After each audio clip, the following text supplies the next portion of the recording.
नमस्कार, मैं हूं आंचल सिंह और आप देख रहे हैं अपना पसंदीदा चैनल पीआर इंडिया न्यूज। तो आइए देखते हैं आजमगढ़ की कुछ खास खबरें। बाढ़ के बाद अभी भी सड़कों पर जमा पानी लोगों के लिए मुसीबत बना हुआ है। इससे एक तरफ जहां आवागमन में बेहद परेशानी हो रही है, वहीं नई नई बीमारियां भी लोगों को पकड़ रही हैं। ये दृश्य लालगंज तहसील क्षेत्र के ग्राम सभा कटौली खुर्द का है। आप देख सकते हैं इस सड़क से होकर गुजरने वाले बेहद परेशान हैं। यहीं के पूर्व प्रधान मिस्टर जी और उनके लड़के फुरकान घर के सामने वाले रोड पर जमा पानी निकाल रहे हैं। इसके अलावा कोई भी ब्लॉक का अफसर या तहसील का अफसर गांव वालों की मदद नहीं कर रहा है। रास्ता खराब है और लोग चाहते हैं कि विभाग के अफसर रास्ते को सही कराएं और जल जमाव को दूर कराएं। इस बारे में जब पूर्व प्रधान मिस्टर जी ने विधायक अरिमर्दन आजाद से बात की तो उन्होंने आश्वासन दिया है। अब देखना है कि विधायक जी की कृपा दृष्टि इस गांव पर कब होती है। आकाश सरोज की report, Lalganj, PR India news. 2022 के विधानसभा चुनाव में सियासी दल ऐसी बिसात बिछा रहे हैं कि न सिर्फ उन्हें विधायक वाली सीट पर जीत मिल जाए, बल्कि विरोधी चारों खाने चित हो जाए। आजमगढ़ में 10 विधानसभा सीटों के बीच सगड़ी ऐसी सीट रही है जहां अभी तक समाजवादी पार्टी या फिर बहुजन समाज पार्टी के प्रत्याशी जीतते रहे हैं। लेकिन इस बार दांव लगाया है डॉक्टर सोनेलाल पटेल की अपना दल यस पार्टी ने।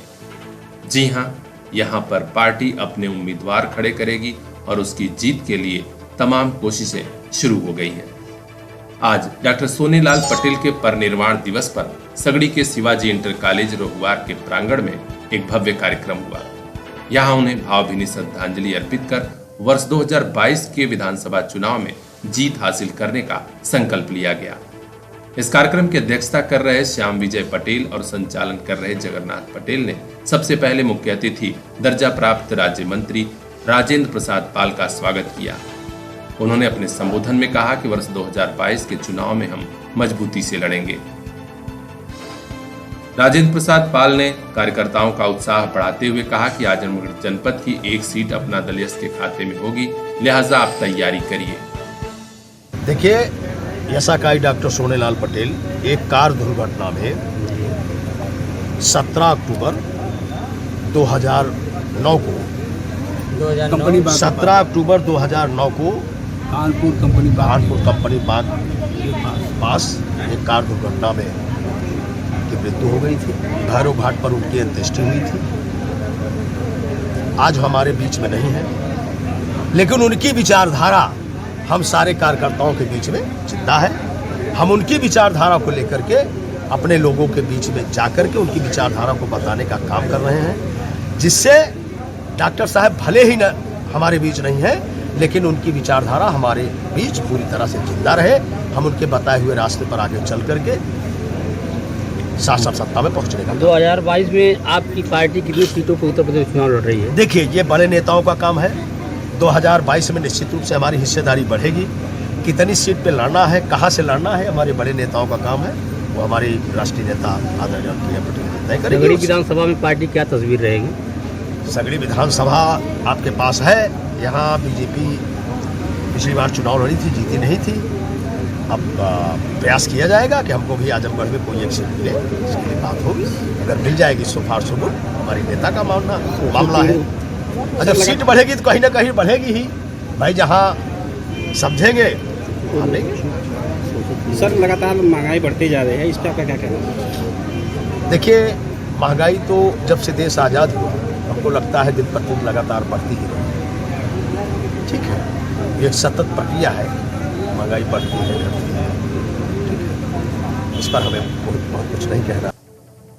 उन्होंने यह भी कहा कि सगड़ी विधानसभा में पटेल मतदाताओं, गरीब मजदूर, किसान, कमेरा समाज के लोगों ने डॉक्टर सोनेलाल पटेल को काफी सम्मान दिया है और इनकी मजबूती के लिए हमारी पार्टी और काम करेगी। उन्होंने कहा कि हमारे समाज के लोग राष्ट्रीय अध्यक्ष अनुप्रिया सिंह पटेल को मजबूत करें। इस मौके पर प्रदेश उपाध्यक्ष प्रदीप सिंह, विनोद साहनी, जय मुकुंद पटेल, आमिर हमजा, सुनील पटेल, सनातन पटेल, चंद्रशेखर पटेल सहित बड़ी संख्या में पदाधिकारी और कार्यकर्ता मौजूद रहे। इस मौके पर महामंत्री मालती सिंह ज्येष्ठ ब्लॉक प्रमुख ने आए हुए अतिथियों और कार्यकर्ताओं का आभार जताया। रेल मंत्रालय ने ट्रेनों की स्पीड बढ़ाने के लिए आजमगढ़ के रेलवे ट्रैक पर इलेक्ट्रिक इंजन वाली ट्रेन तो दौड़ा दी, लेकिन यहां तैनात रेल कर्मियों की स्पीड कैसे बढ़ेगी, इसका कोई हल नहीं निकल रहा है। आजमगढ़ के रेलवे स्टेशन पर आज सुबह से रिजर्वेशन का काम पूरी तरह ठप रहा।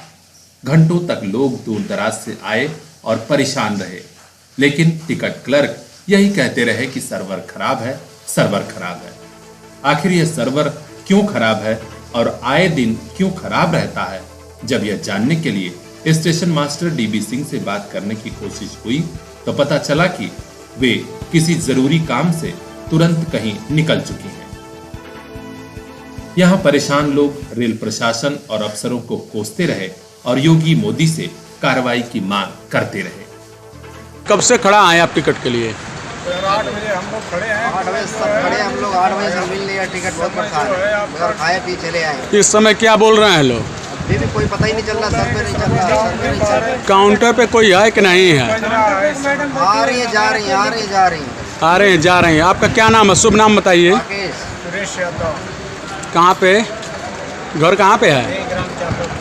अब देखना है कि लापरवाह अफसरों और कर्मचारियों पर कार्रवाई कब होती है। ब्यूरो चीफ वीरेंद्र पांडे की रिपोर्ट, पीआर इंडिया न्यूज। मुख्यमंत्री योगी आदित्यनाथ ने कहा था कि सभी सरकारी विभागों में कर्मचारियों के बीच खेल प्रतियोगिताएं कराई जाएं, जिसका नतीजा ये होगा कि देश स्तर और विश्व स्तर पर मेडल लाने वालों की संख्या बढ़ेगी। आज इस व्यवस्था को आजमगढ़ में मूर्त रूप दे दिया गया। जहां आप देख सकते हैं, आजमगढ़ के रिजर्व पुलिस लाइन में खिलाड़ियों के बीच कई खेल प्रतियोगिताएं कराई जा रही हैं।